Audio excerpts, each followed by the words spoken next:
welcome to Political Voice on VOPTV. I'm Moses Humphrey. Now, the French saying has it that the more things change, the more they remain the same. We are perhaps at such a time when we can't say whether things are getting better or worse. Now, in less than 24 hours, Nigeria's leading labor union made down tools over the same issues the country has been dealing with for nearly a quarter of a century now.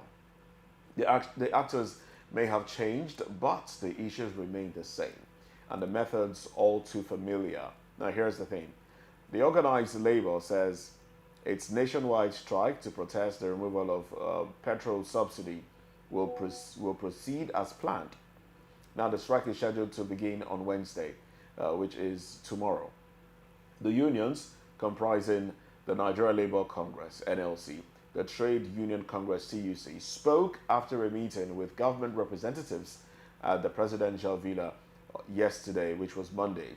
The unions expressed doubt regarding the ability of President Bola Tinubu to effectively control inflation and petrol price due to the unification of the exchange rate. Now, Joe Ajero, the president of the NLC, said the plan for workers to engage in a peaceful protest starting from Wednesday remains unchanged. He dismissed fears of the protest being hijacked by hoodlums, saying that such incidents have never occurred in the history of workers' protests. He emphasized that it is the responsibility of the security agencies to ensure the safety of the demonstrators. Now, regarding Tinubu's plan to intervene in the exchange rate in an attempt to address inflation and high cost of petrol, Ajero expressed doubts about its effectiveness.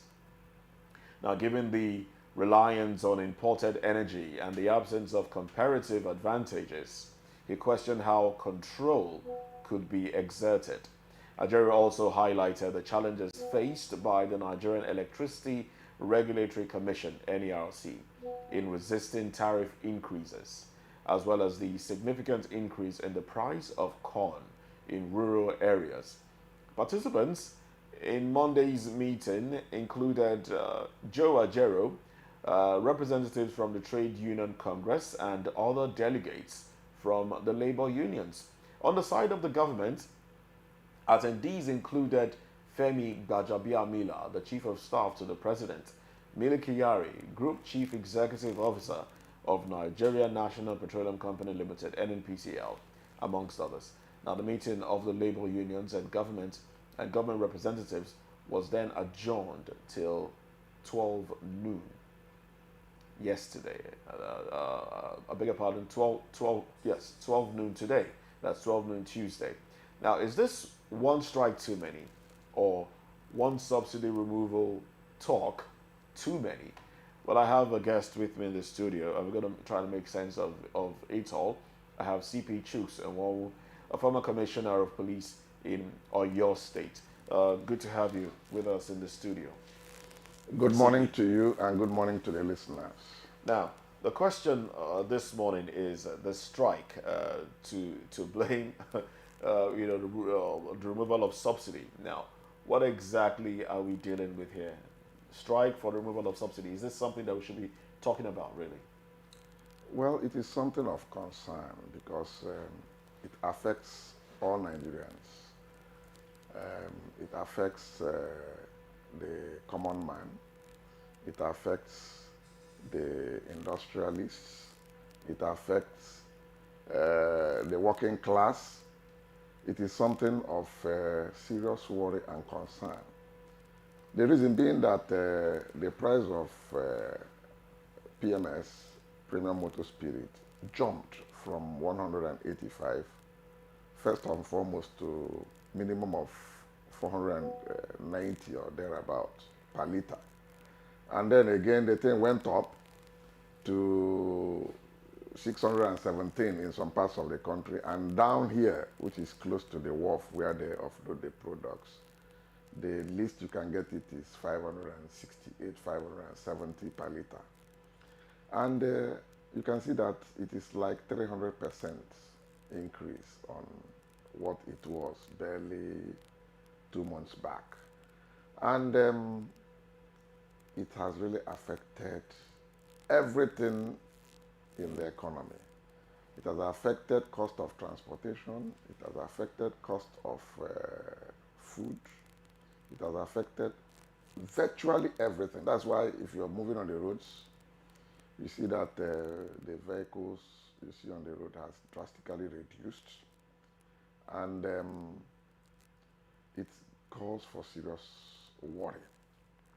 Serious worry in the sense that for the working class, the salary has been static and it's not a living wage anymore. It cannot put food. Was it ever a living wage? It was never a living wage. Well, that's what they call it.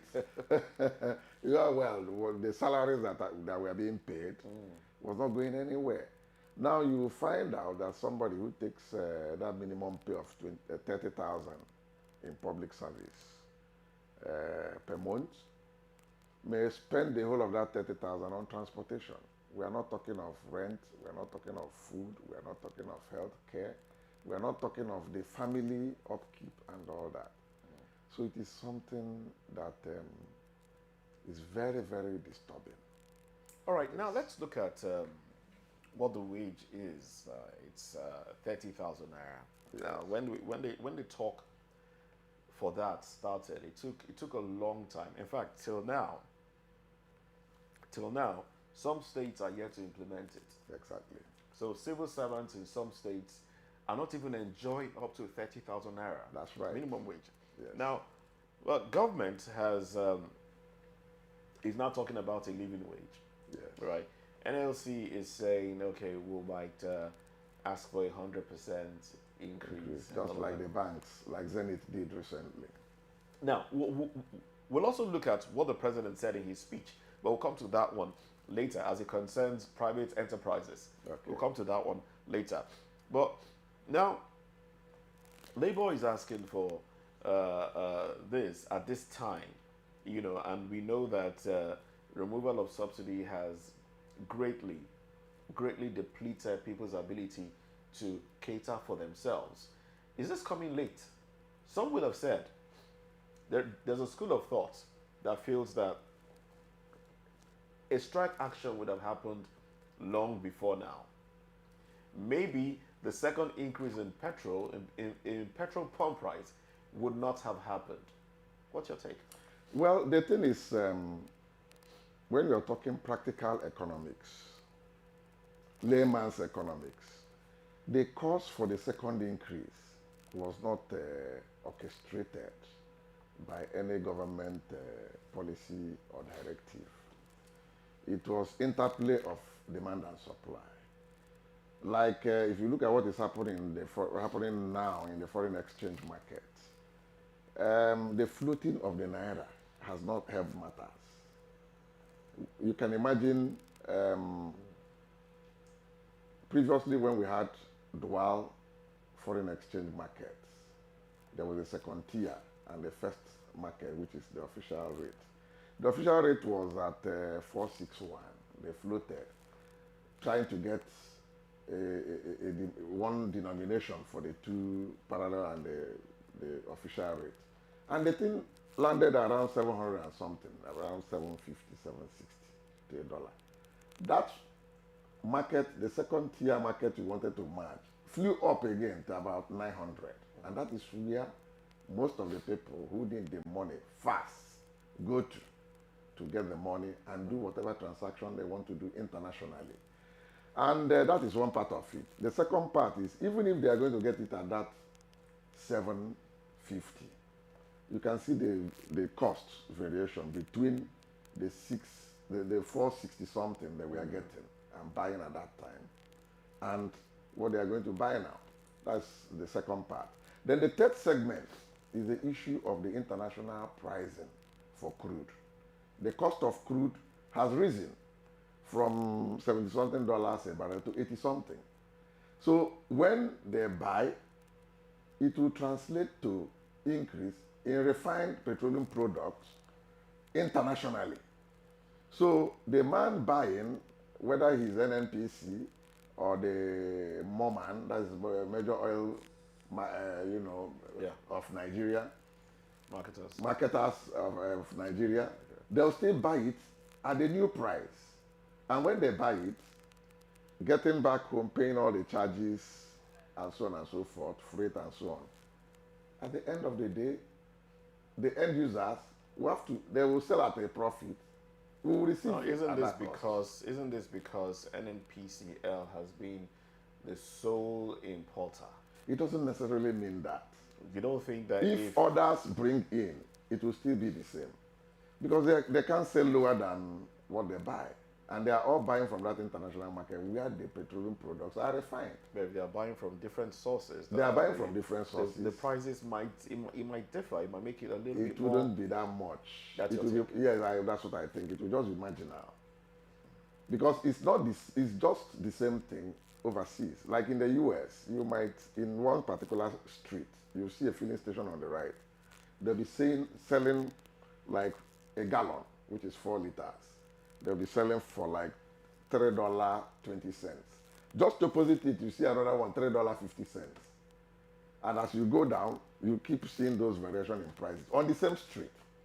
Though clearly, US system is free enterprise.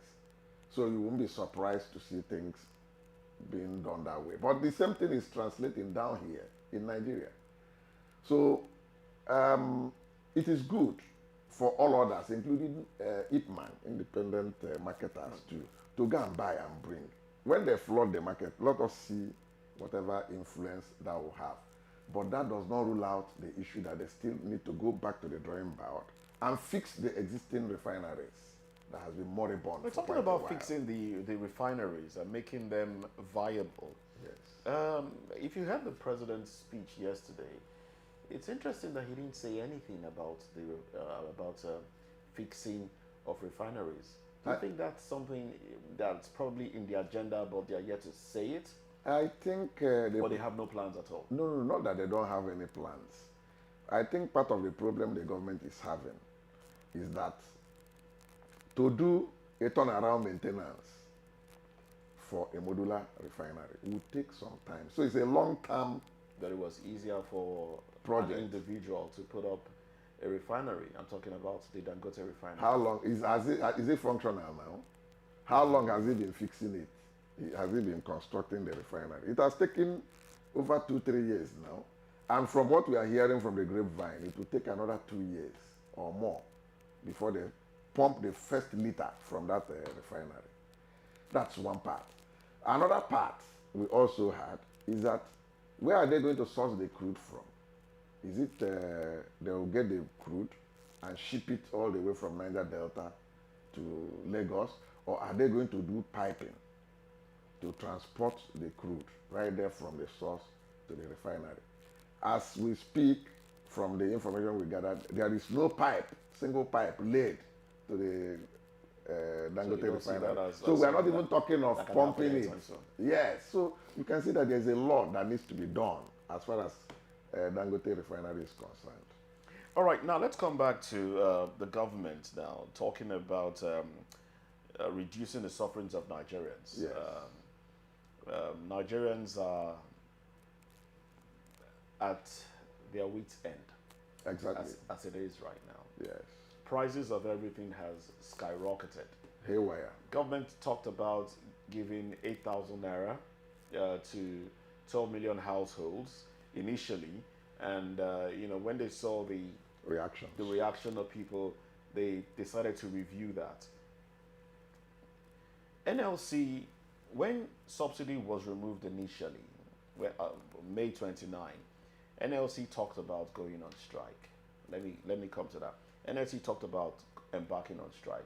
Yes. They were still in talks with the government when the government secured a court injunction restraining NLC from going on strike. Yes. Now, even at that time, the duration NLC gave for the talks, wasn't it too wide?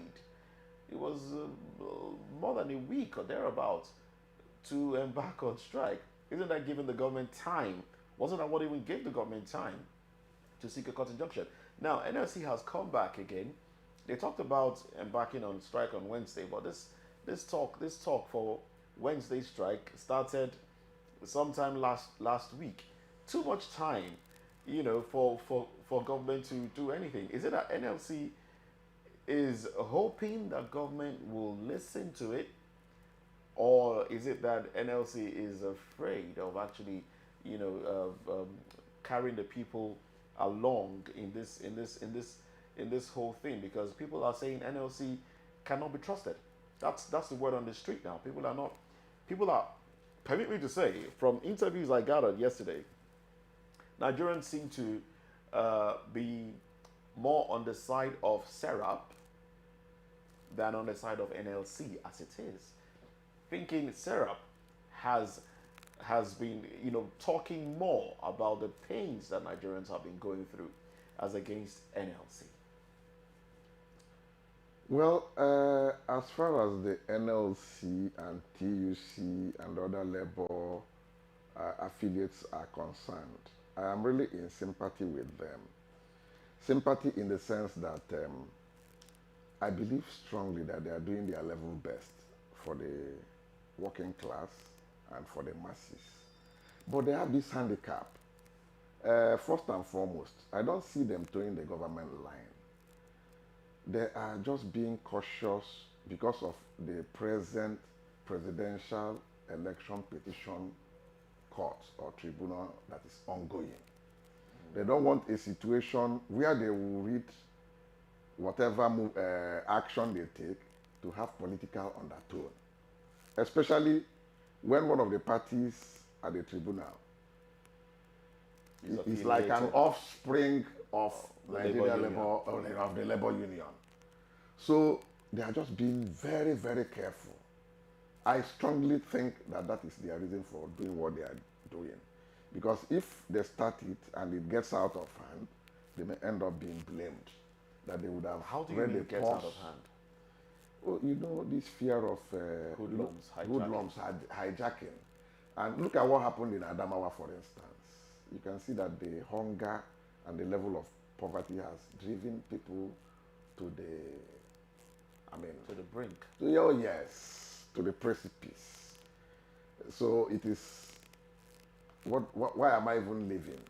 The bottom line is either I survive and whatever comes with it, so be it. That was what would have engineered them to break into warehouses of National Emergency, and by extension, some who couldn't even access them began to break shops and malls to loot people's goods in those places. That made the governor to bring in curfew for 24 hours. You can imagine sitting people in-house for 24 hours. Unplanned. Many of them may not even have foodstuff in the house. So how do you expect them to eat? So when you look at some of those happenings in some isolated areas, so to say, you can now imagine what it will be when it is nationwide. That is one part of it. Then two, you can also see what is happening in our neighboring country, Niger Republic, the way the military took over government there. They are our neighbors. That one is another part of it. And while that war was going on, the ECOWAS had their meeting where they imposed very severe sanction on Niger Republic. So you can see both at home front and beyond our frontiers, by our neighbor, we have a lot of serious issues to handle.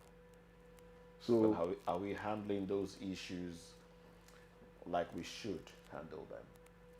Well, what do we say? The government is doing their best, as far as I am concerned, to see how they can sort them out side by side, because they are all coming at the same time. Well, 50 million metric tons of grains to be given to households. I don't know. A school of thought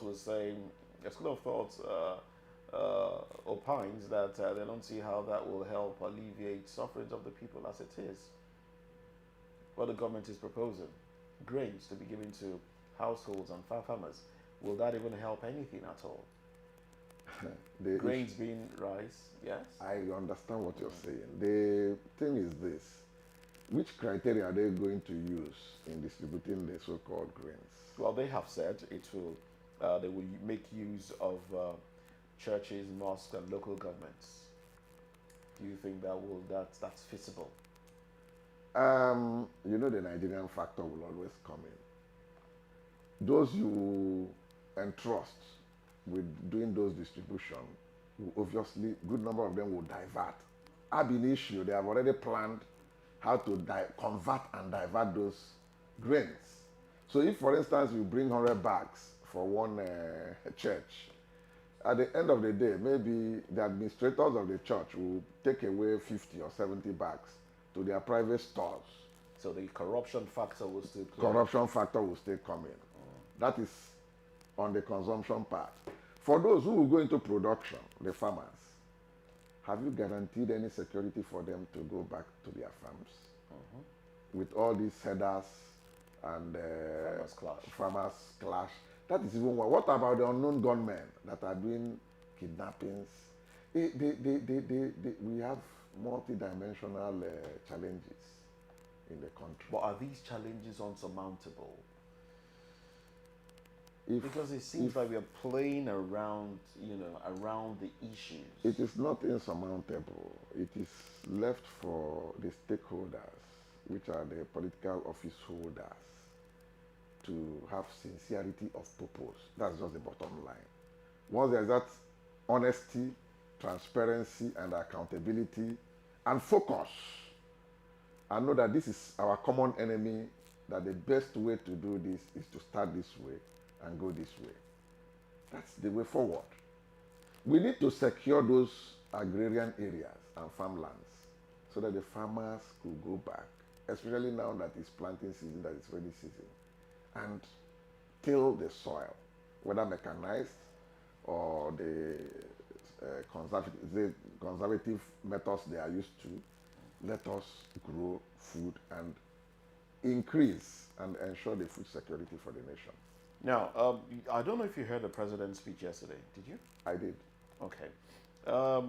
I didn't hear him say anything about tackling insecurity, especially as it concerns unknown gunmen, headers, farmers, clash, and things like that. There was no talk about tackling insecurity. I don't know if you heard anything. I didn't hear anything like that. Now, if nothing in that regard was said, how then should we trust the issue of grains to be put out there, and how then do we trust the state of emergency that was placed in the agricultural sector, which was what the president did some days back? How then do we trust the effectiveness of that in providing food for the common man, at least? Nobody should assume having monopoly of knowledge. Obviously, those who are his script writers may not have thought in that direction. I hope, wish, and pray that they are watching Voice of the People and they can pick one or two things from our analysis now. And then they'll go back to the drawing board and tell him, Your Excellency, you have omitted this very key area. And they have been analyzing it in one or two media establishments, print and electronics. Let us, apart from addressing this issue of anticipated action, strike action by the labor unions, let us now address the issue of security on its own. Come up with a template on how they can secure the farmlands and agrarian environments for farmers to go in and do the needful. Because the bottom line is that we are blessed with abundant human and natural resources. The soil is so fertile that if you put in things, you can do cropping for 2 or 3 times in a year and be harvesting. So if you don't focus on that, then you will continue to depend on importation of food, which does not speak well on the economy. That will continue to deplete whatever you have as your foreign reserve or your foreign exchange. And at this point in time, we don't need that. We need to feed ourselves, have surplus as reserve, and have some for export. All right, so talking about feeding ourselves, let's take some highlights from what the president said. Yes. From his speech. He said I'm going to try to focus on feeding aspect. He said release of 200,000 metric tons of grains from strategic reserves to households across the 36 states and FCT at moderate prices. He also did. He also said 225,000 metric tons of fertilizer, seedlings, others to farmers. I don't know how this will get to the farmers when the farmers cannot even go to the farmlands. That's the proof. He also said 50 billion naira each to cultivate 150,000 hectares of rice and maize. What do you make of this analysis? This breakdown, and he also did say 50 billion naira for cultivation of 100,000 hectares of wheat and cassava. All right, that's on borders on agriculture. It's a beautiful idea on paper, but my worry is still implementation. How do you get that done? Like you have just stated earlier, you need to provide security, because that's the only assurance that can make the farmers to go in and till the soil and grow the food. So if the place is not safe, then how are they going to actualize that? So this seems far-fetched, as it is. It is far-fetched. Now, later in the president's conversation, as it relates to NLC now, Yes. the president said he thanked private individuals for increasing wages, and then he told civil servants in a rather mellow tone that their salary increase will come, that they are in talks with NLC. But immediately after that speech, NLC issued a letter, a press release, where it said, let me see if I can quote it. If we can, let's also have the letter on screen, where the NLC reiterated that it will embark on the strike because the president's speech, unfortunately, did not address some of the things that it hoped it will address. The NLC did say, I'm going to take an excerpt of this from this letter. He said, let's see now. He said, as it concerns in all the meetings, okay, we said the president's statement on working with organized labor to review the national minimum wage is out of sync with what has played out since President Tinubu removed the so-called petrol subsidy. And in all the meetings scheduled by the government, organized labor has been forced to negotiate with empty chairs.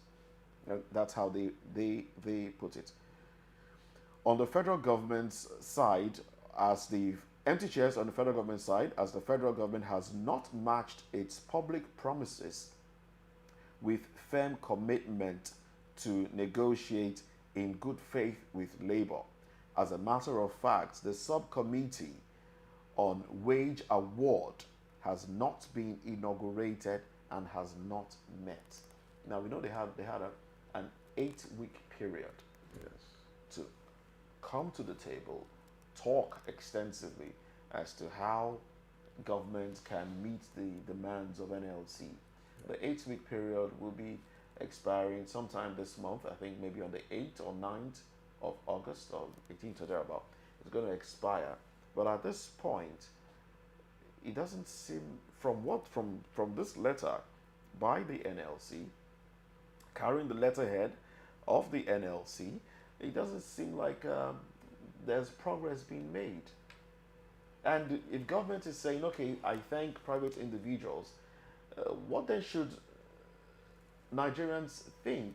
Should we believe that the government is working to ensure that salaries are increased?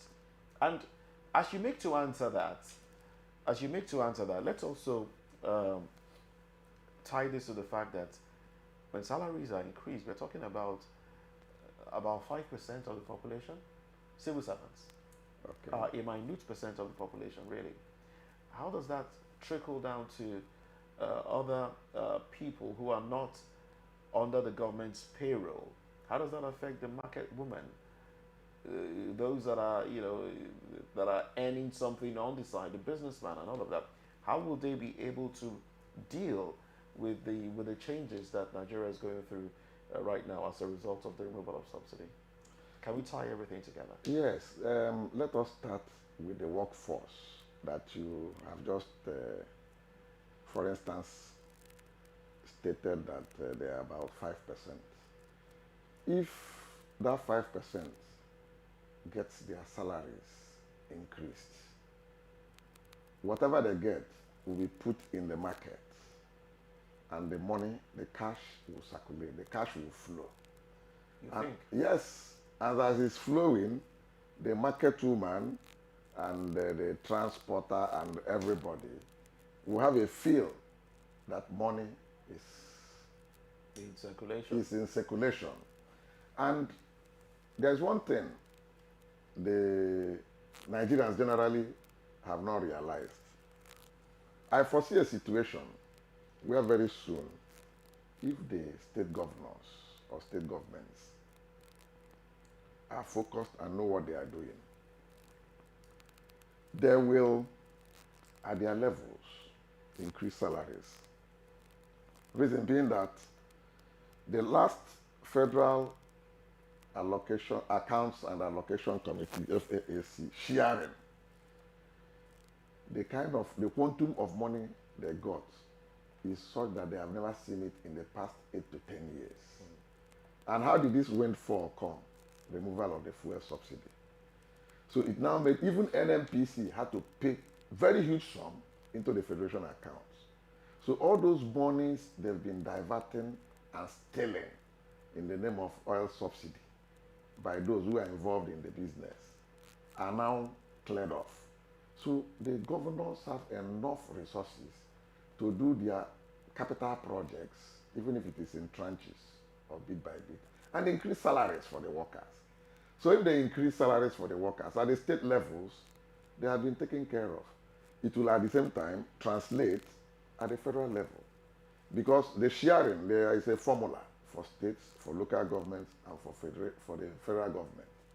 The federal government will not come out to give you details of what they have, but what they have will be enough also to increase the wages of the civil servants at the federal level. So let us clear that first. Then we will now know how to sort out the rest. All right. Unfortunately, I don't think NLC is waiting to... No, they won't wait, of course. They won't wait. NLC has said the strike will commence, will proceed as planned, and, well, we hope things don't get out of hand. That's our prayer. Yes. The police did say that they fear that there will be a breakdown of law and order, that hoodlums might hijack it. But NLC is also saying that it is a job of the security agencies to protect the protesters and ensure that hoodlums do not come, to hijack it. But you know that there's a pending court injunction. Exactly, I do. Is NLC going against the courts now in embarking on a strike? When the court says don't, especially on this issue of subsidy removal. Yes, but the NLC and the affiliates, the other labor unions, came up recently. Maybe they must have been advised by their solicitors that the order the federal government got, that they've read through in between the lines, that the thing did not stop them from coming out on protest. So it's left for the two sides, their lawyers, to dot the I's and cross the T's and be sure that they are playing safe. Because if the industrial court directive, which may not have been challenged, made it explicitly clear that they should not go out on pending when they would have determined one or two things, they don't have reason to come out and do the strike. The best they could have done under such circumstance is to do what they call work to rule action, whereby you tell people don't go to work. Everybody will sit at home. So when all of you sit at home, who is coming to arrest you? You have not committed any offense. Okay. You know, That's the best way to go about it. Because as against protests. Against protests. It works magic. Let those people who are the top government functionaries holding political positions, let them do the work and see how it will go. That's the best method in the setting like this, where the anger has been so, extreme, and people are hungry, people are agitating. Once you come out, there's no way you can control the hoodlums. They're already waiting. Those who have no stake whatsoever, they are not even workers, but because they are hungry and they want to capitalize on any slight opportunity. That's one part of it. Another part, if I should advise the NLC, if they are having this, they shouldn't do any protest march on the street. They can gather themselves in one place and be singing and dancing. After that, everybody goes to his house. They'll secure the place. Then let's see how those hoodlums will leave and begin to go to shops and markets to begin to ask them, why have you not joined? Because that's an opportunity for them to begin to loot.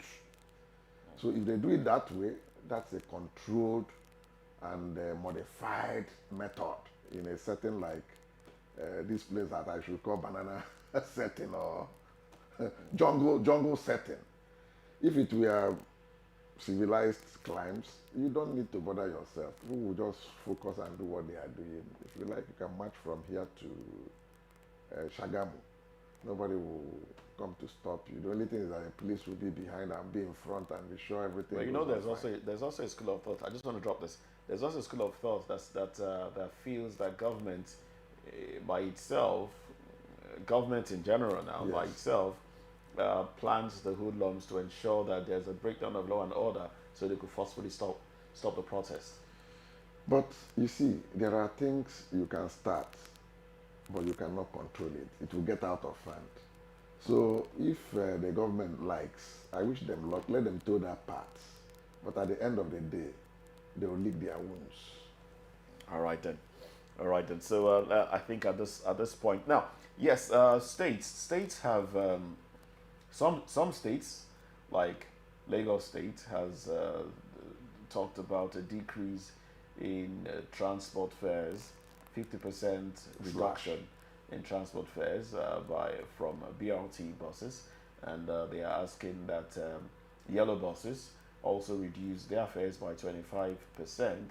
I don't know how they intend to achieve that, because yellow buses are run by private individuals. Maybe they will stop collecting tolls at that's the fines that they collect at the parks. Maybe that will, prompt the bus drivers to reduce their price. But the fact still remains that petrol is still bought for expensive amounts. So we don't know how that will actually affect. They can do their slash. If they like, let them carry people free on BRT. That's their business. But they have absolutely no control over yellow buses. If you are talking of yellow buses, it's not only petrol we are talking about. Cost of tires has increased. Cost of maintenance has increased. Every bit of it. So you can't compel them to slash. When they aggregate what they spend and what they get, they will determine their charges. So the best thing for the government to do, like I started saying ab initio, when they removed the subsidy, I thought that by now they would have negotiated overseas to flood the country with buses, high capacity buses. Well, the government did say that some of these buses are coming in. Let it come as fast as possible. Do we have the system to operate CNG, compressed natural gas? Do we have the well, they have to bring in experts who will help drive that. Because you can't bring in vehicles and you won't energize the vehicles. So ultimately, these are measures that will not immediately alleviate the sufferings of the people. It depends. The CNGs may not even take that time. It could be within 2 weeks, 1 month. Once you bring the equipment and what it takes to energize, they take it. You can't bring vehicles and expect them to lie there. Why don't we just ask Innocent and the rest of them that make cars here to start to make make cars of that nature. For your information, they're already doing it in Innocent.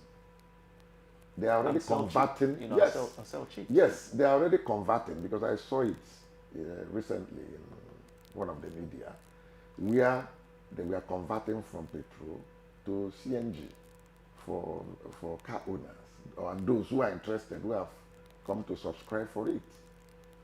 So that's another route to follow. All right then. Yes. All right then. Let's wrap up this part of the show as we go to the second one now. Now, in fulfillment of its assurance to do expeditious, I beg your pardon, screening and confirmation of the 28 ministerial nominees sent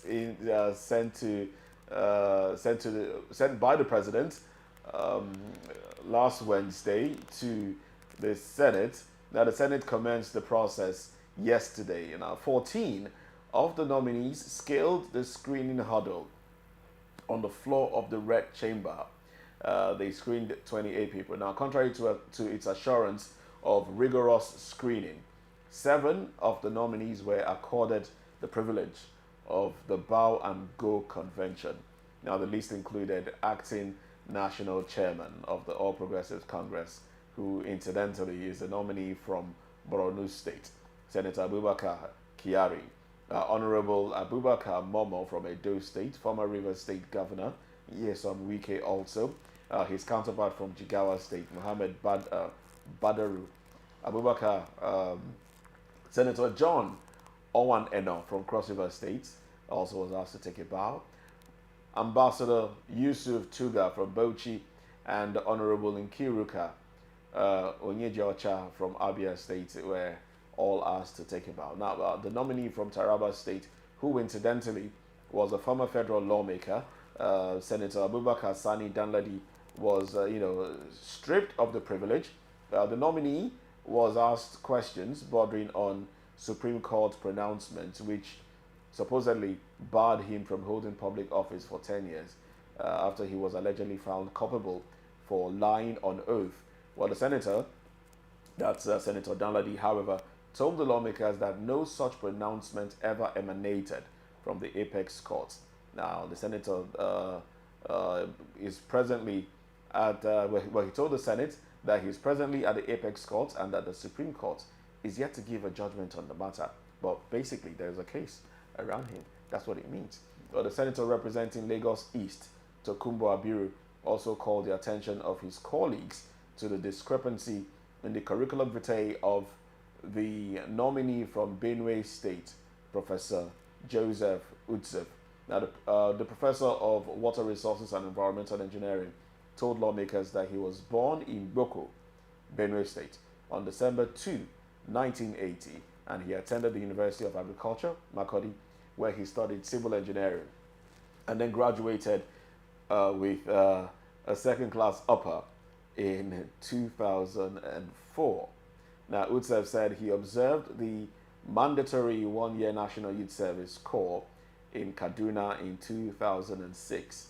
He also disclosed that he bagged his master's degree from the University of Nigeria in Nsukka in 2007, and further bagged a doctorate degree from the same university in 2011. Now, why seeking clarification? Senator Abiru Said said, Senator Abiru said it was impossible for the nominee to start primary school at the age of 3, because that is what it amounted to. There was also a nominee. I'm trying to get his name now. There was also a nominee who had an issue with certification. He didn't have the primary school certificate he presented had 2 credits, and the question was, how then did he gain admission into the university? Yes, it was secondary school. How then did he gain admission into the university with 2 credits? But he did say that he did other exams which he passed, but chose not to add those certificates to this one, to add them to the certificates that he presented. Now, that seemed like the screen was getting interesting at that point, but President of the Senate, later just asked him to make sure that he gets those certificates and present them to the House, but he would not have to, you know, stand before the Senate again. And then he was asked to take a bow and leave. What do you make of the process so far? I don't know if you watched it. Yeah, well, I saw a bit of it. Like we analyzed yesterday. I told you that that their ritual of take a bow would dominate the Red Chamber in the screening exercise. I'm not surprised it took the dimension it did. Because these are people who are already on recess and they have to come back for 3 days. Oh, really? Yes. So that will show this you. is what they are. This is what they were elected to do. Things like this, not to be on recess. Oh, well, that's the way you have seen it. For them, they have constitutionally, they have a number of days, I think 180 days to sit annually. So they arrange it in such a way that it suits them. And if not that this one is a screening exercise, most times when they converge for plenary session, you don't even see more than 20 or 30% of senators being in the gallery. Because I had on several occasions, not just watch from the screen, personally go to National Assembly those days myself, from the observers platform, and even count the number. I'm talking of during the 7th, 8th, and 9th session. I used to, especially when I was in INEC, I used to leave my office when I didn't have much to do, be in Mufti, come there, and be watching them. During Jonathan's time, I was just shaking my head. I said, so these are... And when you ask questions, they will always have an answer. They will tell you, well, many of them have traveled for oversight functions. Some are there doing a committee of this or committee of that. They will always have excuses to tell you. Shouldn't we now make a law to make their job a part-time thing? That is exactly where I'm going. You know, the cost of governance in this country is outrageous. It is part of what is killing the economy. They should make those offices less attractive. Cut down those jumbo pay by, if it is possible, to maybe 10% of what they are getting. Then you won't see people struggling to go to the National Assembly or State Assemblies, as the case may be. They ought to have a second official address. They should have their own offices, go and do their businesses and struggle like others. Then, when it is time for sitting, they come and do their sitting. If it is even possible, they should scrape paying them and pay them sitting allowances. When you come, you get When paid. you come, you get paid, maybe on weekly basis or monthly basis. They'll calculate the number of times they have clocked you in. They'll calculate what you're supposed to get. Then you take and go. With that, I mean, what they are earning, check it, even in the United States and some of those advanced countries, they don't earn up to 10% of what our national legislators get. You can go and find out. So the earlier we look at that angle, the better for the country to move forward and recover from the doldrum we have found ourselves. Because when you look at it, look, we are talking of between 77 to 80 trillion owed domestically and internationally. So when are they going to pay that? This has jeopardized second, third generations to come. So the earlier we tell ourselves the truth and restructure whatever it is, the better for all of us. All right then, but we don't see this happening anytime soon, especially Unfortunately, if they are the ones to still make the laws. Exactly. So they cannot make laws that will stand against them. That will stand against them. I know we'll get there sometime, someday. Maybe our children. Somehow, sometime, someday. They will see things that will force them to do it in this country. I'm assuring you. Time will tell. It's a question of time. All right. Especially when their constituents will make it impossible for them to come home. Yo, I'm telling you. It's strange. Then how will they come to do campaigns to get elected? That's the time they will now begin to realize and advise themselves to do the needful and put the nation on the path of progress and path of growth for the economy. All right, going forward, so far we've seen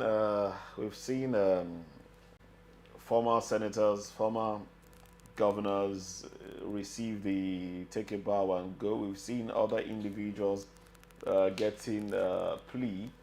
You know, there's certain individuals that they plead that okay, just allow this person go. There's a particular nominee. I'm trying to see if I can get her name now. She's now this nominee was. I'm trying to get her name. I'm trying to get her name. This nominee, yes, I think no, not in Kiruka, not in Kiruka, Onyejocha. There's a nominee, a female or her, Uju Kennedy. Uju Kennedy Ohaneye from Anambra State. Now, when she came on board, she spoke about her passion for helping the poor in the society. And when she was done talking, the senator representing Anambra Central, Victor Ume, appealed to his colleagues to confirm her, because according to him, she, confirm her based on the qualification that she has. And then he said she has spent her money on charity. Is that the basis? Spending your money on charity. Should that be the basis for ministerial appointments? What do you make of this? That will show you the level we have degenerated. These are not supposed to be the criteria for choosing ministers and public office holders. Isn't it laughable? It is ridiculous and turning the whole place into a laughing stock. We are talking of bringing people with track record, people who have been tested and trusted in enterprise management, in financial management, people who have worked in economies and maybe ailing economies and revamped those economies overseas and other developing countries. These are people you would look at. I had expected they would look out for and get on board. No question of political patronage on consideration.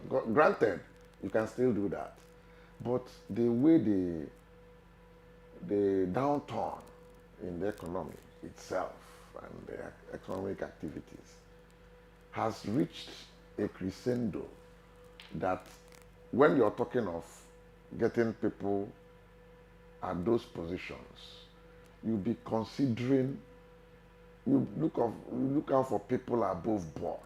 You'll be considering competence. As it is now. Capacity as and it is professionalism.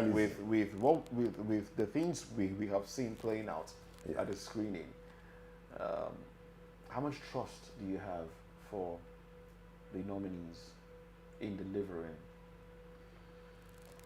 I know you said here yesterday that anybody would deliver in any department that they put them in. Yes. But from what you have seen so far. Yes.